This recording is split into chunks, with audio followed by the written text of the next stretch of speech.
A struggling single dad mechanic, relentlessly mocked by his arrogant coworkers, stopped in a violent rainstorm to fix a crying teenager's shredded tire. He asked for nothing in return, but 24 hours later, a black town car rolled into his shop, and a ruthless billionaire CEO stepped out, demanding to know exactly who touched her daughter's vehicle. Frank Castiglione wiped a thick smear of black grease from his forehead with the back of a calloused hand, leaving a dark smudge across his brow. At 42, he looked 10 years older, his face lined with the deep, quiet exhaustion of a man who had been carrying the weight of the world alone for far too long. He stood beneath the glaring fluorescent lights of Elite Motorworks, a high-end European auto repair shop nestled in the affluent suburbs of Fairfield County, Connecticut. Elite Motorworks wasn't just a garage. It was a sanctuary for the absurdly wealthy. The floor was coated in spotless white epoxy, and the mechanics walked around with pristine branded clipboards, plugging expensive diagnostic laptops into the dashboards of Porsches and McLarens. They were technicians, not mechanics. Frank, however, was the exception. He was the shop's heavy line guy, the grease monkey they tossed the ugly, complicated physical labor to when the computers couldn't solve the problem. And for that, he was a daily target. "Hey, Frankie," a voice sneered from across the bay. It was Kyle, a 25-year-old service advisor whose hair was perfectly gelled and whose hands had never seen a hard day's work. Kyle leaned against a pristine Audi R8, sipping an iced coffee. "You missed a spot." "Oh wait, no, that's just your face." "You going to a mud wrestling match after this? Or are you just trying to blend in with your car?" A chorus of chuckles erupted from the break room doorway, where Hank and Russell, two other junior technicians, stood watching. Frank didn't look up from the transmission valve body. He was painstakingly rebuilding. "Just trying to get the job done, Kyle," he muttered, his voice gravelly but devoid of anger. He didn't have the luxury of anger. "Careful, guys," Hank mocked loudly, taking a bite of a bagel. "Frank needs this job. His kid needs those special breathing treatments. You know, since Frank can't afford to live in a place without black mold," Frank's jaw tightened, the wrench in his hand slipping slightly. The jab about his 8-year-old son, Sam, crossed a line, but Frank bit his tongue. Sam had severe chronic asthma, and the medical bills had absolutely bankrupted Frank after his wife passed away 5 years ago from a sudden aneurysm. Frank had sold their house, liquidated his meager retirement fund, and moved them into a cramped, drafty apartment just to keep up with Sam's hospital visits and daily medications. Frank drove a rusted 1999 Toyota Camry with a missing hubcap and a heater that barely worked. When he parked it in the employee lot every morning, flanked by the BMWs and lifted trucks of the younger staff, it looked like a joke. They laughed at his faded, steel-toed boots. They laughed when he brought a Tupperware container of plain white rice and canned beans for lunch. They laughed when he asked the manager, a slick operator named Donovan, for overtime. "You're too slow for overtime, Frank," Donovan had told him just that morning, smoothing his expensive silk tie. "You're a dinosaur. You fix things with hammers and wrenches. The industry is software now. Be glad I keep you around for the dirty work. Now, sweep the bays before you clock out." Frank swallowed his pride, just like he did every single day.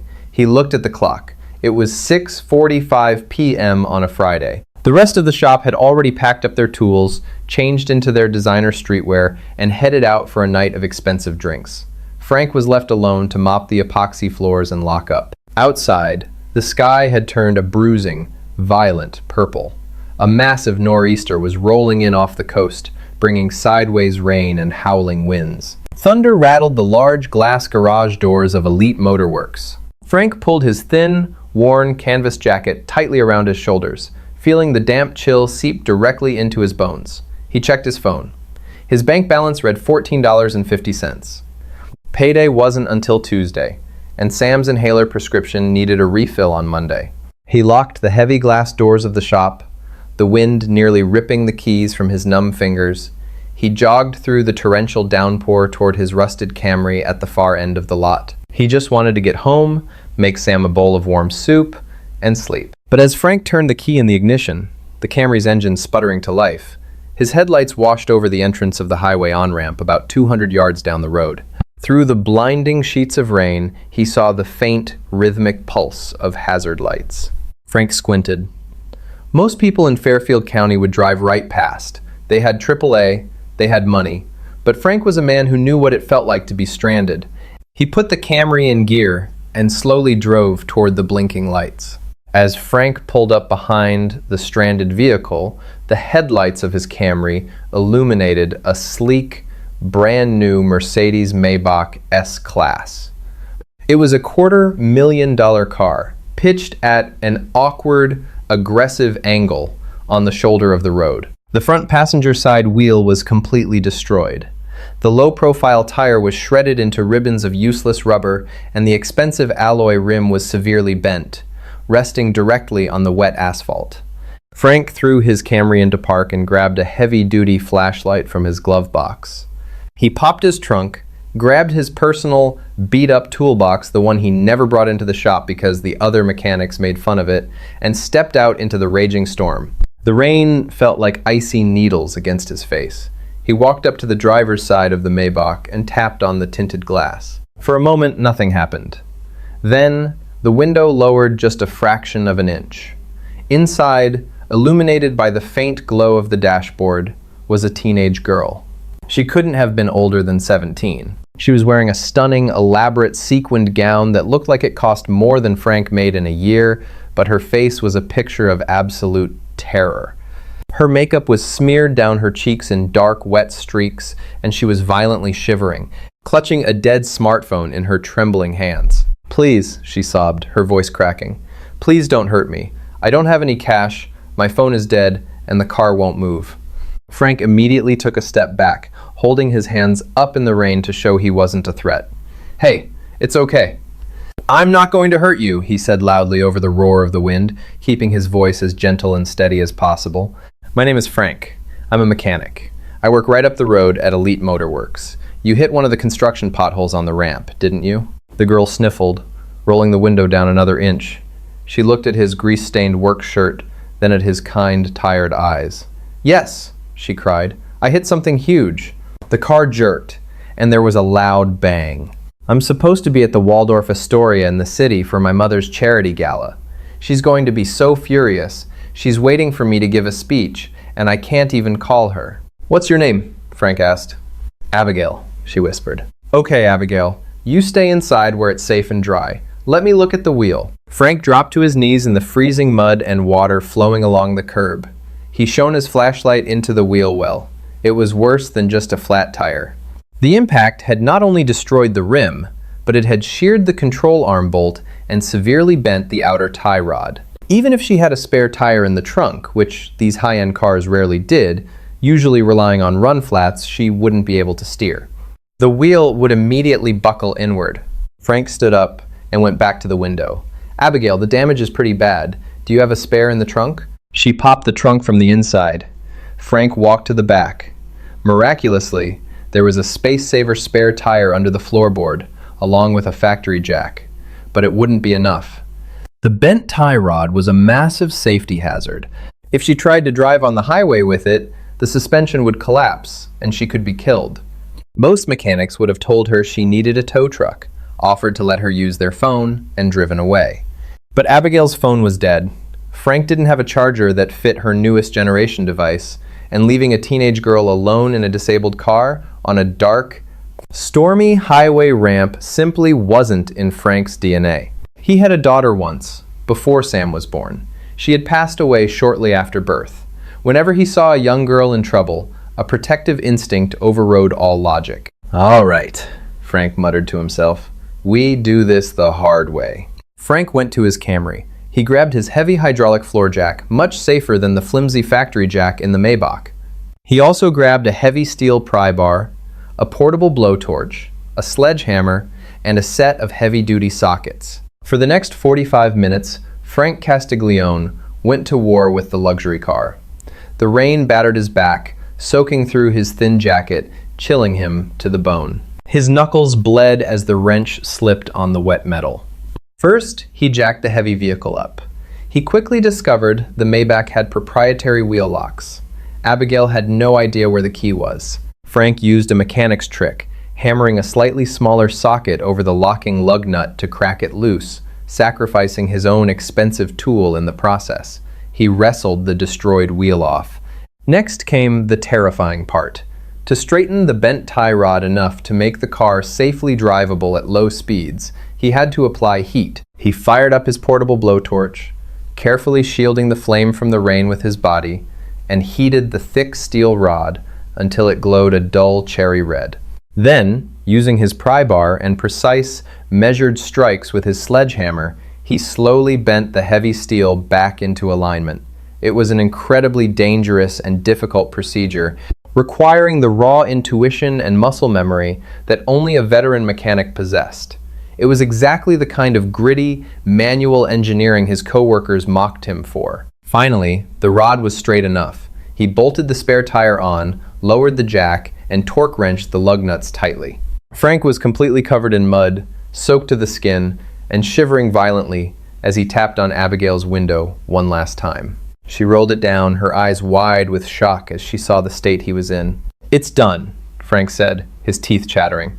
"I straightened your steering linkage. The spare is on. You can drive it, but absolutely do not go over 50 miles an hour and keep your hazard lights on. It will get you to the city safely." Abigail stared at him, overwhelmed. She fumbled with her designer clutch. "Frank, I don't have cash, but please, give me your phone number or your address. My mother will send you a check. How much do I owe you?" Frank smiled softly, wiping the rain from his eyes. "You don't owe me a dime, kid. You just get to your gala safely, and have someone look at that suspension first thing on Monday." He turned and walked away before she could insist. He didn't want her money. He just wanted to get home to his son.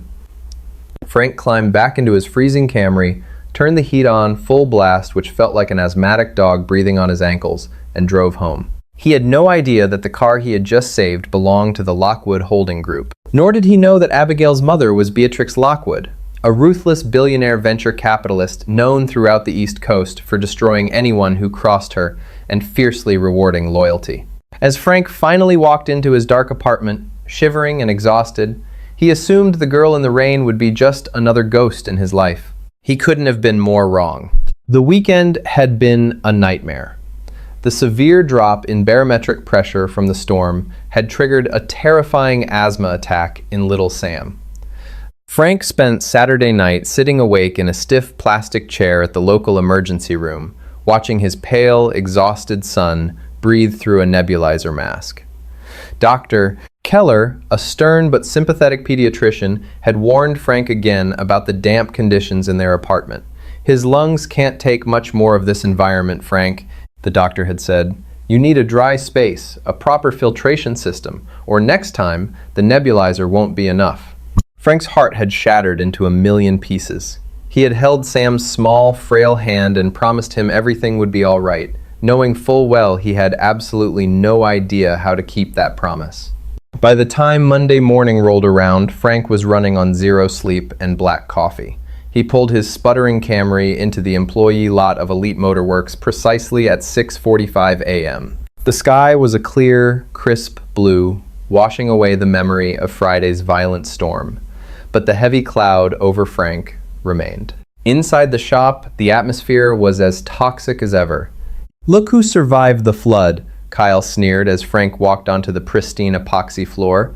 Kyle was leaning over the service desk, showing a video on his phone to Hank. "Hey Frankie, we took bets on whether your rust bucket washed away into the Long Island Sound. Hank owes me $20. Frank ignored them, walking silently to his bay and pulling on his grease-stained overalls. Donovan, the manager, emerged from his glass-walled office, his slicked-back hair catching the overhead lights. He clapped his hands loudly. "All right, gentlemen, listen up. We have a massive week. I want bays spotless, uniforms tucked, and turnarounds under 4 hours. Frank, you're on the Bentley Continental teardown. And for the love of God, keep your dirty tools off the leather. If you scratch the interior, it's coming out of your pathetic paycheck." "Got it, Donovan," Frank mumbled, keeping his head down. The morning dragged on. By 10 a.m., the shop was buzzing with the hum of pneumatic tools and the sharp smell of synthetic oil. Frank was deep inside the engine bay of the Bentley, his hands working entirely on muscle memory, when the distinct, synchronized sound of multiple heavy doors slamming shut echoed outside the garage. The entire shop went dead silent. Through the massive glass bay doors, they saw an imposing convoy. Two blacked-out Cadillac Escalades had sealed off the entrance to the lot. In between them sat a pristine, midnight blue Rolls-Royce Phantom. Kyle dropped his clipboard. Donovan practically tripped over his own expensive loafers rushing out of his office. A client like this was a whale. A massive man in a tailored dark suit stepped out of the first Escalade, adjusting an earpiece. His name was Alistair, and he moved with the chilling efficiency of ex-military security. He opened the rear door of the Phantom. Out stepped Beatrix Lockwood. Beatrix was 55, sharp angles and cold authority. She wore a tailored charcoal pantsuit that radiated power, her silver hair pulled back into an immaculate, tight twist. She did not walk. She glided, her heels clicking sharply against the pavement. When she entered Elite Motorworks, the temperature in the room seemed to drop 10 degrees. Donovan immediately pasted on a blinding, sycophantic smile. "Welcome, welcome to Elite Motorworks. I am Donovan, the general manager. How can we absolutely delight you today, madam?" Beatrix stopped and slowly looked around the pristine shop, her eyes scanning the mechanics, the expensive cars, and finally, Donovan. Her gaze felt like a physical weight. "I am looking for a man named Frank," she said. Her voice was quiet, smooth, and dangerously calm. It was a voice that commanded boardrooms and destroyed entire corporations. Donovan's smile faltered. He blinked, clearly confused. "Frank? You want Frank?" "Are you hard of hearing, Donovan?" Beatrix asked, not raising her pitch. "Yes, Frank." Kyle snickered from the service desk. Donovan shot him a warning glare, then turned back to the billionaire. His mind raced. Why would someone like this want the shop's biggest loser? Unless Frank had messed up. Frank had worked on a car off the books, or scraped a bumper, or offended a wealthy resident. Donovan saw his opportunity. "Ma'am, whatever Frank Castiglione has done, I assure you it does not reflect the standards of Elite Motorworks. He is a lower-tier employee, a heavy line grunt. He's clumsy, often insubordinate, and if he has damaged your property or harassed you in any way, I will terminate his employment right here, right now, and our insurance will cover the—" "If you finish that sentence," Beatrix interrupted, her tone turning to absolute ice, "I will personally ensure you never work in this state again." Donovan froze, his mouth hanging open. Frank, hearing his name, wiped his hands on a greasy rag and stepped out from behind the Bentley. He looked exhausted, his uniform covered in grime, a stark contrast to the gleaming machinery around him. He locked eyes with Beatrix. "I'm Frank," he said quietly, his posture tired but unbroken. Beatrix bypassed Donovan entirely, walking right up to Frank. The towering security guard, Alistair, flanked her, but she waved him back. She looked at Frank's worn boots, his grease-stained face, and the bruised, bleeding knuckles from Friday night's ordeal. "My daughter is Abigail," Beatrix said. Frank's face softened instantly. "The girl in the storm. Did she make it to your gala safely?" Beatrix's composure, usually an impenetrable fortress, cracked for just a fraction of a second. "She did, but she didn't tell me what happened until yesterday morning. When my private transport team went to tow the Maybach, they couldn't figure out how it had made it to the city. So, I had my personal engineer, Garrison, tear the front end apart." She turned slightly and nodded toward the door. An older man in a pristine gray technician's coat walked in, holding a heavy, bent piece of steel. It was the tie rod Frank had torched and hammered back into shape. Donovan, desperate to regain control of the situation, stepped forward. "Ma'am, whatever illegal modification he performed on that vehicle." "Silence," Beatrix snapped. She didn't even look at Donovan this time. She kept her eyes locked on Frank. Garrison, the master engineer, walked up and laid the heavy, scorched steel rod on Donovan's clean service desk. It landed with a loud, heavy clank that made Kyle jump. "I've been building and racing cars for 40 years, Garrison said, his voice carrying clearly across the quiet shop. When I saw this, I almost didn't believe it. The impact sheared the control arm bolt and crushed the rim. At 50 miles an hour, the geometry of that suspension failure would have violently thrown the car into the concrete barrier. Your daughter would have been terribly injured, Miss Lockwood. Probably worse." Beatrix closed her eyes for a moment. Garrison turned to Frank, his eyes filled with profound professional respect. "You used a portable torch and a sledgehammer on your back in a freezing hurricane to perfectly realign a micro-tolerance steering linkage. You didn't just put a spare tire on, son. You rebuilt the structural integrity of a 2-ton vehicle by eye and muscle memory. There isn't a single technician in this pampered shop, with all their computers, who could pull that off." Hank and Russell stared at the floor. Kyle swallowed hard, his face turning pale. "You refused her money," Beatrix said softly to Frank. "You didn't ask for her name. You didn't try to extort us. You just fixed it and drove away in a, what did my daughter say? A rusty, freezing sedan." Frank shrugged uncomfortably. "She was scared. It was raining. It's what you're supposed to do." "It's not what people do anymore, Mr. Castiglione," Beatrix said. Donovan couldn't take it. The humiliation was burning him alive. "This is a clear violation of company policy," he barked, his face flushed red. "Using shop skills and potentially shop tools off the clock, opening us up to massive liability. Frank, you're fired. Clean out your locker immediately." The room went completely still. Frank just nodded. He had expected this. Nothing good ever lasted for him anyway. "All right, Donovan," he said softly, turning to walk toward the back room. "Hold on," Beatrix said. She turned slowly, facing Donovan. The billionaire looked at the manager the way a hawk looks at a field mouse. "You just fired the only asset in this building with an ounce of integrity or real talent," Beatrix said. She reached into her tailored jacket and pulled out a slim, black leather checkbook.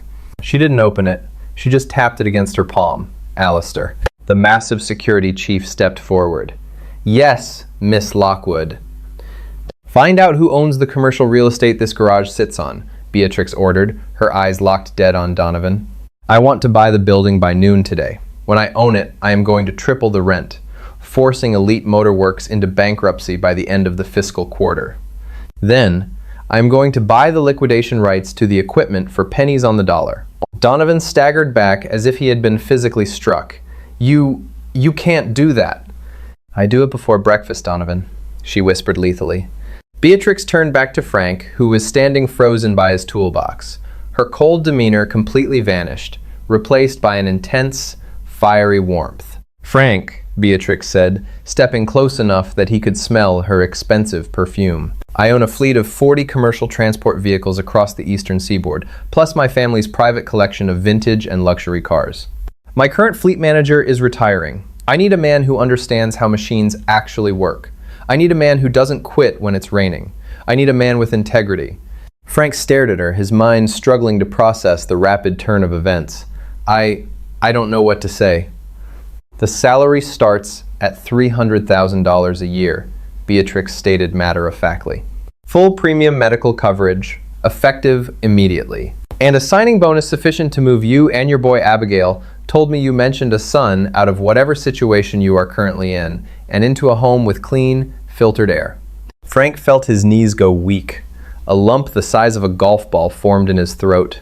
He thought of Sam, struggling to breathe in the ER. He thought of the empty bank account. Tears, hot and unbidden, welled up in his eyes. He didn't care who saw them. "My son," Frank choked out. "His name is Sam. He has severe asthma." Beatrix smiled, a genuine, beautiful expression that lit up her fierce features. "Then we'll get him the best pulmonologist in New York. You start tomorrow, Frank. Go grab your tools. We're leaving." Without a backward glance at the stunned, silent crew of Elite Motor Works, Frank packed up his beat-up, mocked toolbox. He didn't say a word to Kyle. He didn't look at Donovan. He simply picked up his life and walked out the door, leaving the toxic shop behind forever, stepping out into the bright, clear morning sun. 6 months later, the violent thunderstorms of the Connecticut coast felt like a lifetime away. Frank Castiglione stood on the wide, wraparound cedar porch of a sprawling ranch house in the Hudson Valley, wrapping his hands around a steaming mug of black coffee. The morning air was crisp, biting, and profoundly clean. Inside the house, behind the double-paned glass doors, his son Sam was kneeling on a thick woolen rug, aggressively crashing two toy trucks together. Frank watched his boy, a tight knot of emotion permanently dissolving in his chest. For the first time in Sam's life, there was no rattling cough. There was no pale, sickly sheen to his skin. Beatrix Lockwood had not merely kept her word. She had decimated Frank's previous reality with the blunt force of a wrecking ball. Within 48 hours of his dramatic exit from Elite Motorworks, Frank and Sam were moved out of their mold-infested apartment and into this company-owned estate. The house was equipped with hospital-grade HEPA filtration systems. Beatrix had also flown in a top-tier pediatric pulmonologist from Boston, who adjusted Sam's medications and placed him on a revolutionary new treatment plan, entirely covered by Lockwood Holding Group's executive insurance. Frank took a deep breath, savoring the scent of pine needles and damp earth. He set his mug down and walked to his driveway. There was no rusted Camry waiting for him. Instead, a heavy-duty midnight blue Ford F-350 dually truck sat idling, the Lockwood insignia subtly embossed in matte black on the doors. He drove to the Lockwood Logistics Hub, a massive, state-of-the-art facility located just off the interstate. This was Frank's new kingdom. As the director of fleet operations, he oversaw 200 commercial transport rigs, 50 executive vehicles, and Beatrix's private collection of priceless vintage automobiles. When Frank walked onto the main garage floor, there were no sneers. There were no jokes about his boots. The mechanics here, a crew of hardened, seasoned veterans, nodded with genuine respect. Frank had earned it in his first week when he crawled under a leaking Peterbilt semi-truck and diagnosed a cracked bell housing that 3 different computer systems had completely missed. He led by example, his hands just as dirty as theirs by the end of the shift. "Morning, boss." A senior diesel tech named Hank, a different, much gruffer Hank than the one at his old job, called out, wiping grease from a massive wrench. "We got the diagnostic reports on the new refrigerated trailers. They're running hot on the secondary alternators." "Pull the voltage regulators," Frank instructed immediately, not even needing to look at a clipboard. The factory batch on those units had faulty soldering on the heat sinks. "Swap them with the heavy-duty aftermarket ones we ordered last week." Hank nodded, immediately getting to work. Frank walked up to his glass-walled office overlooking the bay. He had barely sat down at his desk when his secure company phone buzzed. The caller ID flashed a name that always made his heart beat just a little faster. "Good morning, Miss Lockwood," Frank answered. "Frank." Beatrix's voice was clipped, tight, and completely stripped of its usual smooth composure. "I need you, now." "What's the situation?" Frank asked, his demeanor instantly shifting into crisis mode. He grabbed his keys and headed straight back down the stairs to the garage floor. "We have a catastrophic failure," Beatrix explained rapidly. "Lockwood Biomed is running a critical transport convoy. 3 armored, temperature-controlled rigs carrying experimental organ preservation fluid. It's heading to a surgical hub in Cleveland. There's a massive blizzard dumping 2 feet of snow over the Appalachian Pass. The lead rig just lost all power, dead on the highway, and it's blocking the only plowed lane. The other 2 rigs are stuck behind it." Frank was already jogging toward his F-350. "What's the cargo tolerance?" "They have 4 hours of battery backup for the refrigeration units. After that, $50 million of life-saving medical supplies turn to useless slush. The driver says the rig's computer is completely dead. We tried sending a heavy wrecker, but the state police closed the pass behind them. No tow trucks can get up the mountain." "Where exactly are they?" Frank demanded, firing up his truck. "Mile marker 112, Interstate 68. Frank, my engineers are telling me it's impossible to remotely diagnose a total electrical failure without plugging into the main terminal. The closest dealership tech is 4 hours away and won't drive in the snow." "They don't need a dealership tech," Frank said, his voice dropping an octave, solid and unyielding. "They need a mechanic. Send me the GPS coordinates. I'll approach from the service roads." For the next 3 hours, Frank drove like a man possessed. The F-350 chewed through the blinding whiteout conditions, its heavy snow tires gripping the icy, unplowed service trails that snaked up the mountain. The wind howled, a terrifying, deafening roar that brought back flashes of the hurricane where he had first met Abigail. But Frank didn't flinch. When he finally crested the ridge, he saw the flashing amber hazard lights cutting through the blinding snow. 3 massive Lockwood rigs were stranded on a steep incline, buried up to their axles in snow. Frank threw his truck into park, grabbed his heavy winter gear, and dragged his beat-up, legendary toolbox out of the truck bed. The temperature was 10 degrees below zero. He pounded on the cab door of the lead rig. The driver, a terrified-looking veteran hauler, rolled down the window. "Are you Castiglione?" Thank God. The dashboard just went completely black. Engine died, air brakes locked up. It's a brick. Frank didn't waste time. He popped the massive hood of the semi, fighting against the gale force winds. The engine bay was a cavern of complex wiring and frozen metal. The computer boys back at the hub would have plugged in a laptop, found no signal, and given up. Frank grabbed his flashlight. He ignored the computer ports. An engine needs 3 things: air, fuel, and spark. On a modern diesel, if the electrical system totally dies, it's a hard physical disconnect. He crawled directly under the massive front bumper, lying on his back in the freezing snow. Ice water immediately soaked through his insulated coveralls. He dragged himself backward, shining the light along the massive frame rails, tracing the primary wiring harnesses. 10 minutes later, he found it. "Son of a," Frank muttered. A massive, jagged piece of road debris, likely a shattered tire tread reinforced with steel wire, had kicked up under the truck. It had perfectly bypassed the skid plates and violently severed the main grounding strap connecting the engine block to the chassis.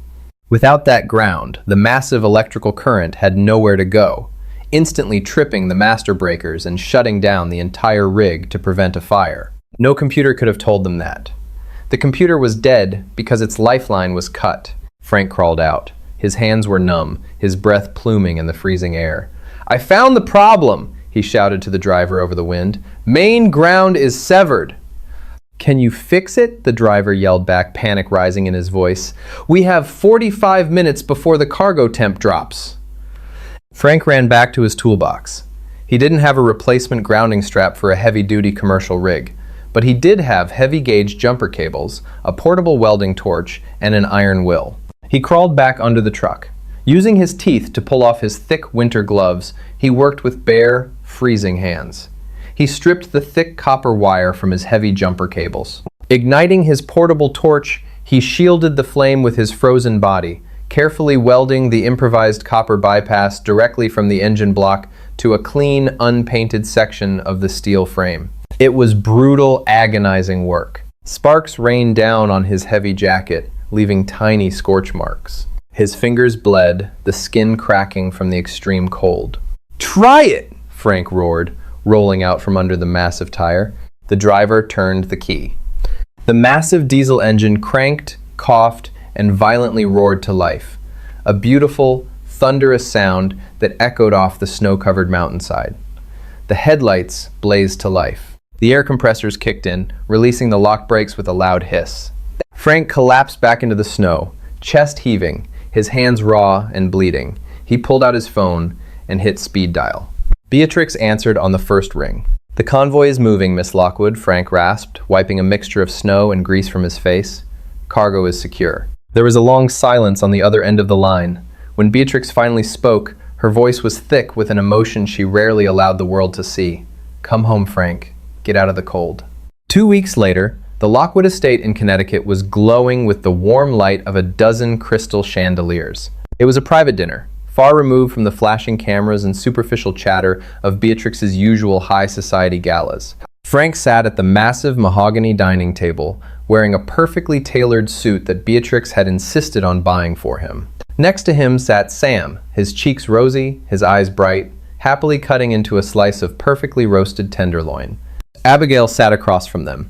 She smiled at Frank, raising her glass of sparkling cider. "To the man who always shows up when it's raining or snowing," she said softly. Beatrix, seated at the head of the table, raised her glass of vintage Bordeaux. She looked at Frank, her sharp eyes softening. I spent my entire life building an empire based on numbers, contracts, and ruthless efficiency, Beatrix began, her voice echoing in the quiet dining room. I surrounded myself with people who only cared about the bottom line. But numbers don't fix broken steering columns in the rain. Contracts don't crawl under freezing trucks in a blizzard. She looked at Sam, offering the young boy a warm, grandmotherly smile, before turning her intense gaze back to Frank. You saved my daughter, Frank. And last week, you saved my company's most vital logistics division. But more than that, you reminded me what genuine loyalty looks like. Beatrix set her glass down. Elite Motorworks officially filed for Chapter 11 bankruptcy this morning. The building is being demolished next month to make way for a community park. Frank let out a low whistle, shaking his head. You really don't mess around, do you? Never, Beatrix stated flatly, and neither do you, which is why, effective tomorrow, you are no longer the Director of Fleet Operations. You are being promoted to Vice President of Logistics for the entire Lockwood Holding Group. Garrison is retiring, and he personally recommended you for the board seat. Frank stared at her, completely stunned. A kid from the wrong side of the tracks. A greasy, heavy-line mechanic who used to eat canned beans in his rusted Camry, sitting on the executive board of a billion-dollar empire. He looked down at his hands. The grease stains were gone, scrubbed clean, but the thick calluses and scars remained. They were the map of his life, every cut, every burn, a testament to the hard work that had finally led him out of the dark. He looked over at Sam, who was laughing at a joke Abigail had just told. Frank felt a tear slip down his cheek, but this time, he didn't wipe it away. Thank you, Beatrix, Frank whispered, his voice thick with gratitude. No, Frank, Beatrix replied, raising her glass one last time. Thank you. Welcome to the family. What an incredible journey for Frank and Sam. From being the laughingstock of a toxic garage to holding a vice president's seat at a billionaire's table, hard work and true integrity finally paid off. If Frank's inspiring story moved you, hit that like button, subscribe to the channel, and share this video with someone who needs a reminder that good guys can win.